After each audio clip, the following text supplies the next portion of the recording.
Welcome back to This Weekend Showdown, everybody. Welcome back. Today we got Matt in the house again.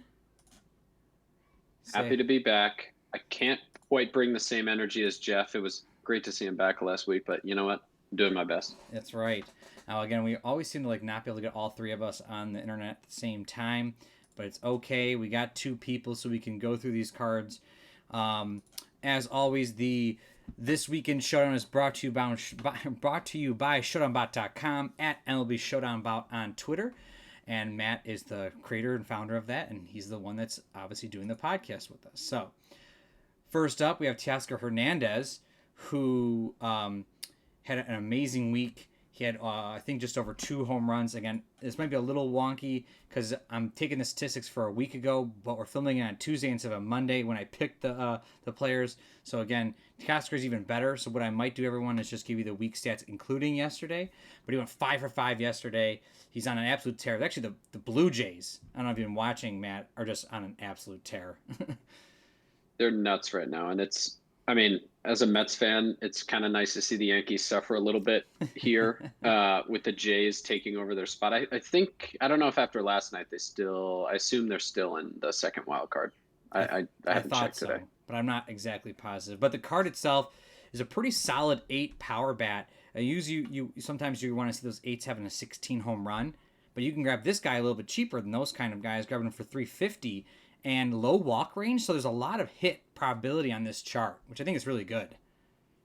Yeah, this is a nice card. I dig this. Ideally like this kind of card, A speed and this kind of player would be kind of nice too with somebody who gets a lot of hits.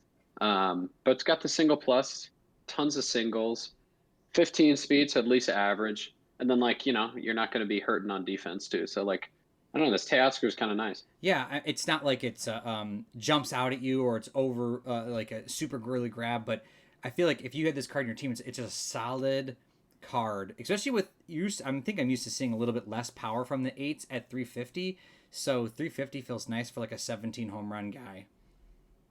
Yeah, totally. Next up, Marcus Semien. He's here every week. It seems like. Again, his card is very similar, I believe, to last week. I think it was last week he was on. He's a great card. He's on fire. He's on my fantasy team, as everyone knows has been listening. He had 2 homers, 7 RBIs. Again, almost everyone in the Blue Jays did well this week. He went 0 for 5 last night, but got the double position again, +4 between them. 8. Now this is more like it with the power that you're going to see from a normal guy. So this is kind of what you're probably going to be looking like. But again, for 90 less points, Teoscar is not bad. No, this is the 816 you're looking for. The dual positions is killer for me here. Especially high I'm dual. trying to figure out. Yeah, this is insane. It's crazy how far he's come from being a bad shortstop to good at both positions. Mm-hmm. Because a few years ago when he was on the A's, he had a bad defensive year and then a really good one. He's been sort of up and down. But again, this is a pretty sweet card. I got my binder again with me this week. I want to check 440 for somebody like this. I'm trying to think of who's in that range at shortstop. You're looking at there's kind of nobody in the original 2001 set. Jeter is 410, and then Nomar's above him at 510. But then in terms of second baseman, he's kind of near Edgardo Alfonso, who's 10 on base, 19 home run. But again, I don't know, with the dual positioning for 440, I feel like this is a solid one compared to I think he's especially very the original valuable. set. Now I got a bot question for you. I didn't even think about this. Uh-huh. Why or you just didn't program it in, I guess, doesn't it do the second base / shortstop when they have the dual positioning exactly the same? It's a great question. It's just some technical issues there. It's kind of hard to combine them. If I do it generic like this, it'll be a little bit safer so it doesn't break. Yeah, that's what I was thinking. I was I'm just waiting for the screw up to happen. Yeah, it could be an update one day, and I also have I do it for the outfield. So if they have if they've played center field and left field and they have the same defense in both positions, I don't know if in the 0-1 set they had outfield. Yeah, I think they did. Yeah, they did. Then I'll combine them, but I haven't done it for the infield Okay. positions yet. So, but yeah, because people have been sort of clamoring for like the more than two positions too. Yeah. So if you like think about somebody like Ben Zobrist, I could stick like, second base / third base and then stick an outfield in there. So, yeah. It's just interesting. I mean, I don't mind because obviously, as long as I can read them and I don't care. So, but when you get to three positions, you start to go, okay, how many slashes can I get in there to save room?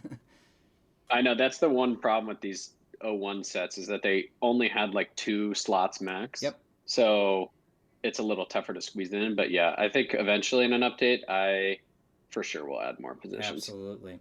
All right, next up we got Mr. Javier Baez, little Javi Baez action. This is a Mets guy. Did great at 3 stolen bases this week, 2 homers, lots of hits, 7 runs. Not too good for the season overall, but if you had to tell me what Javi Baez's card was going to be, I could have told you it was a 17 with like a huge home run range, and that's exactly what this card is. Yeah, last week he was a 6, so a little bump an up. upgrade there for sure. Oh yeah, he's been hot recently because since he did the thumbs down. I'm a Mets fan. I think people know that are watching this, but and since he did the whole thumbs down stuff to the fans, he's been like red hot. And I mean, this is a great card. This is another awesome dual position one here. I'm just gonna say this card sucks. Different this card is great because it drags people in, and every time I've seen this card, it underperforms in Showdown play, but everyone wants it because it looks so amazing. And trust me, it looks awesome. And I'd want to play it. I mean, I never see this card do well. I mean, the A speed's really nice, and the huge position is nice, but I'm telling you, this guy never gets the advantage.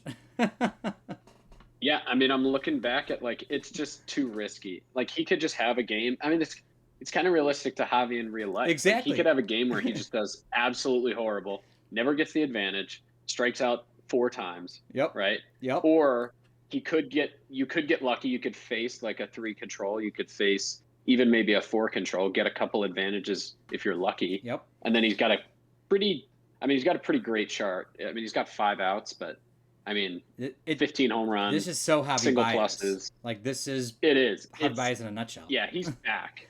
He's back to like his normal sort of line. He was a little below before. Now he's just sort of like, I mean, back to his like 2018. A little worse than like 2018, 2019, but a little more back towards the mean. How do you feel with the old Javi Baez Lindor arguing with Giancarlo Stanton the other day? It was awesome. Oh, that was the most excited I've been for a regular season Mets game in a while. The Lindor stuff, I was up and around my house screaming after the 3rd home run. Yes. That was riveting. As a Mets fan, like, I mean, and I got tons of Yankees fans too. It was great to shove it in their face.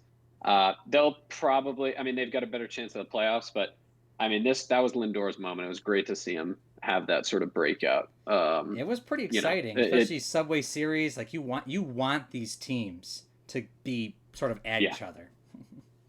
It was weird because also the day after they were like, shaking hands and all the 9/11 stuff like the day before, and they were all buddy, and then a day later they were back to just being bitter rivals. So that was, and Citi Field, I don't know if you've ever been to Citi Field, but it gets really loud. Especially, I've been to a bunch of Subway Series games. It gets absolutely rowdy there. So I love it. Yeah, pretty nuts. All right, let's move on to Mr. Nelson Cruz. I have this guy on my fantasy team as well. He's been terrible since going to the Rays, but then all of a sudden picks it up this past week. Hits 3 homers, 6 RBIs, 7 runs. Really kind of finally getting into his own here, but he only has the DH only, which has been terrible for fantasy, and usually is also terrible for Showdown. Again, we're looking at an 8 power bat here. What's interesting here is it's even 100 points cheaper than Teoscar, but you are getting C-speed. And there's a little bit more walk range here.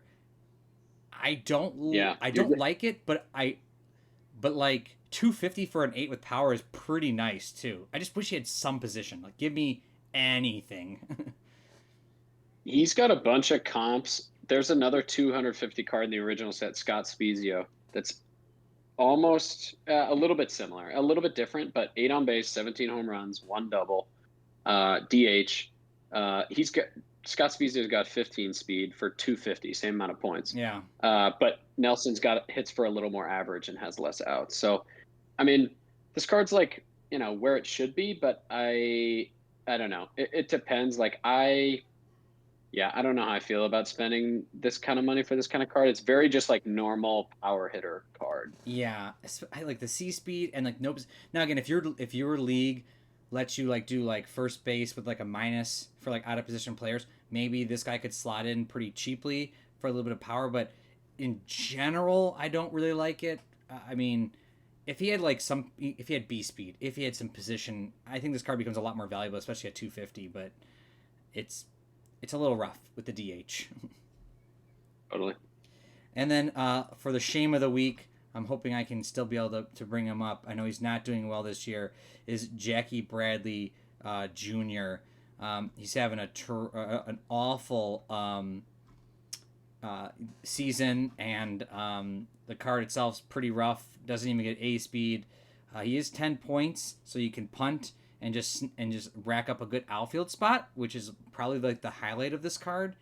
Because you do not want a 5 on base in your team if you can help it. Just don't. But if you're going to punt a position, at least you can max out, like in center field. I guess that's a positive, but like an ugly walk range and huge outs, it's just, at this point, you're just hoping to get bonuses on the pitcher's chart with this kind of card.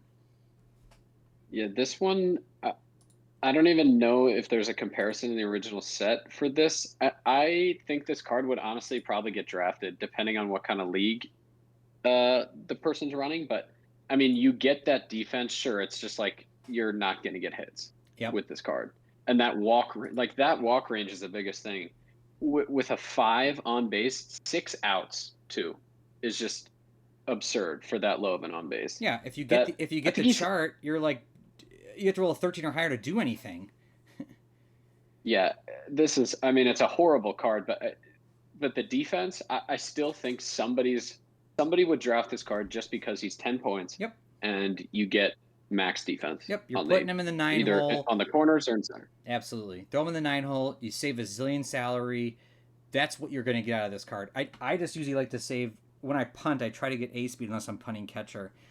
And that part I don't like. But for 10 points, I don't know how many 10-point players are going to be that have upside, and that is an upside is making sure that you can get center field, let's say, to +3, and then maybe you don't have to worry about getting a corner outfield at a high defensive value, and that part's kind of nice. Yeah.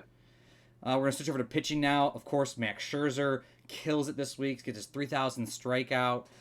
He's still just got a monster of a flipping card. He had a 0 ERA. He picked up the win this week. I think he had 2 wins, basically. No earned runs. He had 22 strikeouts in like 16 innings.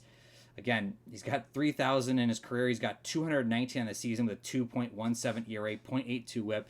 Absolutely unhittable when he goes to the Dodgers, apparently. Which they didn't need to get any freaking better. But, I mean, come on. This card's pretty damn good.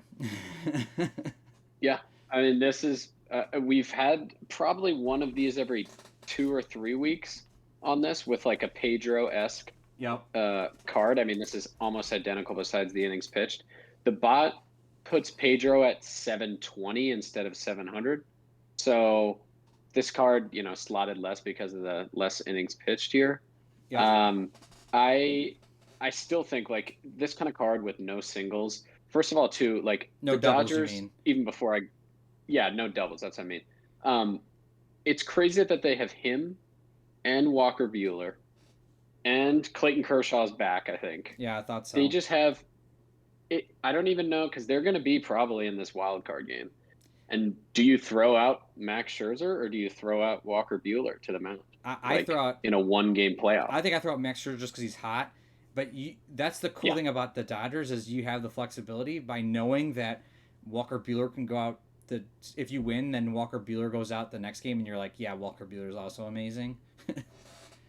Exactly, and silly. He wasn't a part of their first roster. Yeah, like they were already going to be a dominant team, and then they added him, so they can basically just negate like you said, they can just like negate this play-in game Yeah, essentially I mean if that's they win, what I've obviously. seen in so many But Indians games where like we make the wild card or something, and it's like you have to throw your best pitcher out. So now you don't have a best pitcher anymore. Like the Indians, well, we've been blessed in years past with multiple good pitchers, but like the past years, you get Shane Bieber, that's it, or you just had like whoever, and mhm. it's been a little bit rough. So this card, incredible again, very comparable to Pedro Martinez from the 01 set, which was absolutely lights out. So you know this is gonna be lights out. Just that Pedro could do it a little longer, and the 7 IP is really good. Trust me. So 6 IP, you can't go wrong with this card. Next up, Giovanni Gallegos. I didn't even know this card existed. His last name's awesome. I feel like it's like Galapagos. Like I feel like it's really badass. Plus this card, super good. A 6 that's 1 through 16 out is awesome, especially for 260. I feel like 250 is gonna be a lot of like top end relievers. And then like 300 is gonna be like the stupid relievers like Liam Hendriks and stuff. So like if I can get a card like this at 260, I feel like that's great. I mean the doubles, what people are probably gonna look at and go whatever, but I'm telling you the other guys aren't gonna get hits. I mean this is a great card. I agree. This is the kind of guy, like, I kind of like to stack my bullpen. This would be probably like a true eighth inning guy Oh for yeah. me. I I don't mind the double because you get a little discount for that. Because the biggest thing that'll detract his points is the slugging percentage against. Mm-hmm. And if you think about it, he's gonna get the control or get the advantage even more with the 6. So then that double is even more hurtful in a way, Yeah, yeah, yeah. right? But it's still like I still think it's worth it. Like these kind of guys with high controls. I mean, these guys get drafted, especially in Yeah, the 01, this card's gonna get 00 drafted. It sets. just I It's like that automatic. it's close to that 250 mark. That's where I look at like 01 relievers being like good, but like not overpriced. Like Liam Hendriks is gonna be so overpriced, it's gonna be ridiculous. But like, Yeah, well, unless he keeps that home run from the other week, oh, then that's so he funny. comes down to reality. That's so funny. Actually, let me just type in a little bit of. Let me just type in some Liam Hendriks right now, so I can pull it right onto the screen for people. Um, Yeah, I'll type it too. but I was gonna say that Giovanni picked up, Giovanni picked up 4 saves this week. Had like no earned runs, so just a great job for him, and he's doing well for the Cardinals. So you know you're gonna definitely want to see that going on. Let's see, Liam Hendriks. He is 1 tier higher, so he's a tier 0, I think, right now. No, he's a tier 0. Yeah, he's 23, Mm-hmm. with no walks and no doubles, and he's gonna be wait a second, I'm in the wrong set. Sorry, guys, everyone at home. What a cheater! I was looking at the 2000 version, because I was like, Oh, how that is may he be a only lot. 220 points? Let's see that. Oh yeah, here we go. 300 points. So same chart, but basically 300 points. This is what you're gonna see from him. And this is going to be your top end. Liam Hendriks is like the best reliever in baseball. So you're looking at 300 points for these kind of players. And I don't know if I want to spend, well, I mean, do I want Liam Hendriks? Yes. But like when you're talking about how valuable the other guy is he 40 points more valuable? I don't know. Liam Hendriks seems undervalued actually when I'm looking at it here. But Definitely. I This think, is like a steal. yeah, this is a great card. If he was like 330, then I start to debate Giovanni. But if he stays at 300, and we'll see how the rest of the season goes and how this thing's calculating. But that's where you definitely 300 points and under for top tier relievers in 01 is phenomenal. Yeah, this is an instant. Now that he doesn't have the homer, Oh yeah, this is like an instant draft. oh yeah. If he doesn't go in the top 2 rounds with a card like that and just shut the bullpen down is what you want. Let's see. Next up, we got Zach Wheeler. Zach Wheeler, again, I feel like might be one of 2 pitchers that are going to get the 7 IP. He's doing great this year, and I like the value a little bit here. Again, he has 1 earned run in the past week. He had like 12 innings pitched, a bunch of strikeouts. That one was a home run that he let up. Picks up a couple wins, but this is a tier 2 card, but with a 7 IP with no walks, no doubles. I feel like this card is going to be heavily looked at just to save innings, to save bullpen arms. Yeah, this card is pretty much. I think I brought him up a few weeks ago, but Kevin Brown in the original '01 Oh set, yeah, yeah, yeah. same similar card, but Brown has a lot more ground balls, but lets up a double. Mm. So it's and the same point. So I'd prefer the Wheeler for And sure. I've seen that Um, Brown card crush it. Like he absolutely lights out for people. yeah, I think 570 for 7 innings pitch is, and the 570, like you had mentioned, is way more valuable in this if you only do 2021 cards, because Exactly. that's going to be I'm way pretty more sure it might be valuable than like him Kevin and like Brown. Kevin Gosman are like the only ones that are gonna have like 7 IP, or I don't even know if Kevin has this. There's another guy that had it because I saw it, but if that's it, there's two guys. That's a huge premium because in the older sets everyone was throwing 7 innings. Not everyone, but there was a lot.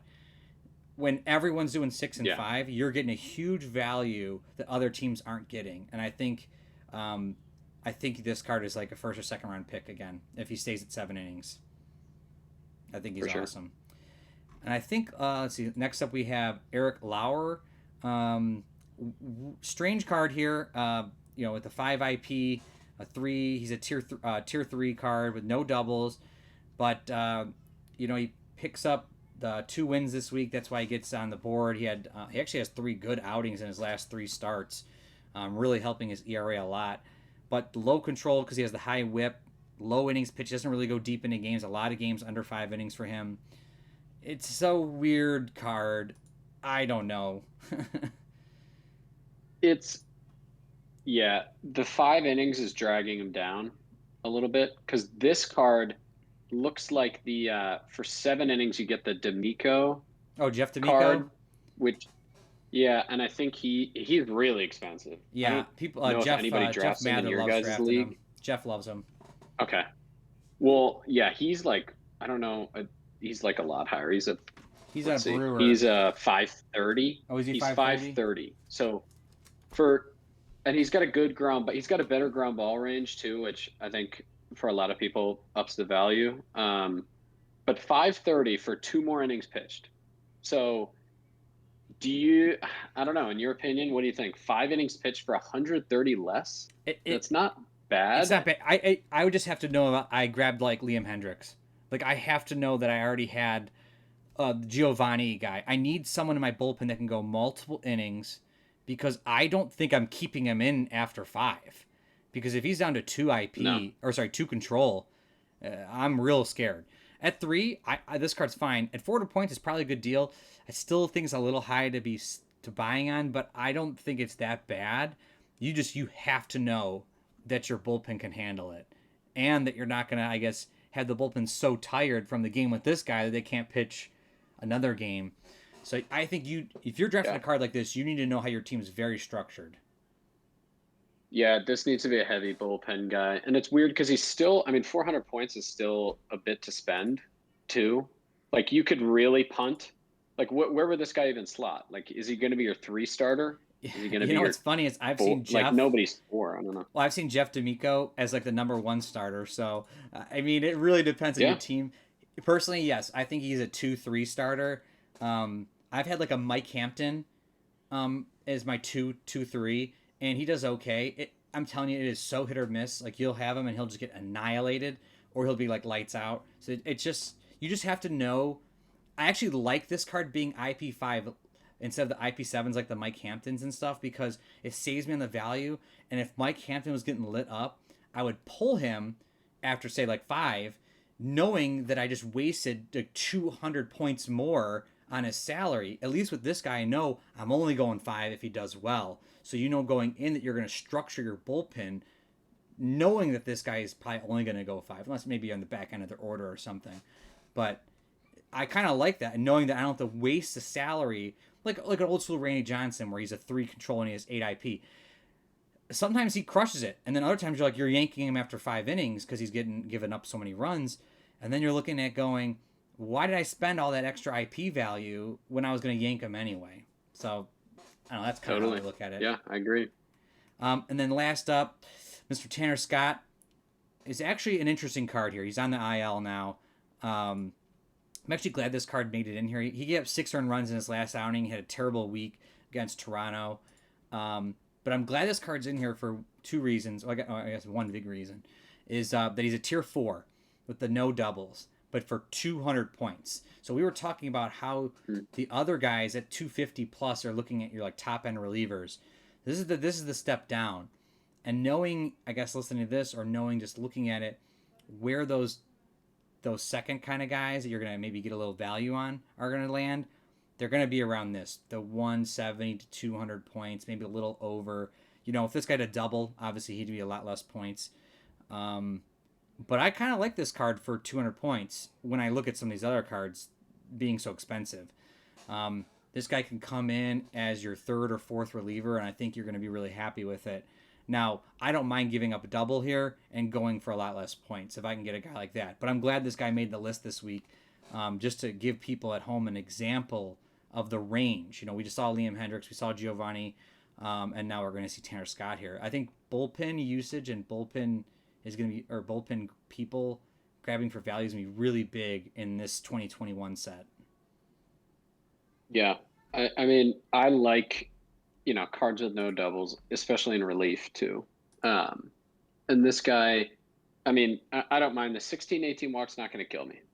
I mean, it might if I got the bases loaded. I'm actually glad that it is or... that many walks, because I'm telling you, when you get any runners on base and they only walk, it is huge. When you start letting up singles, like this is 18 to 20 single, this card would be way different. Yeah, and I mean, looking at the other guys, like I don't know if he's a great value in the context of the 2001 set, but I mean, he could be in context of the 2021 guys. Mm-hmm. There are some good guys in this 2001 set that are similar points that I'd probably prefer. Yeah. That have like 16 outs, for example, or like better, ground ball ranges, stuff like that. But I still think this guy's like, this kind of card is a good like middle of the pack reliever. Yeah. You're looking at this guy to fill in the back end of your bullpen, your 3, 4, 5 bullpen arm. And you're looking at, I think if the other big guys already got taken, because all the big, Liam Hendriks should be gone. All these guys are 250 plus. Everyone should have one of these or 2 of these guys on their team. And then you're like, where am I going to find value? Am I just going to punt in bullpen? Do I need more bullpen arms because I picked up Eric Lauer and I need to be able to, get guys to go multiple innings? I need a couple arms to help me win the game. I can't just throw Liam Hendriks out every day. It just doesn't work in Showdown. So, yeah. Well, that, everybody, is the show. I thank you guys all for listening, and hopefully, again, we'll have everyone on next time. Peace.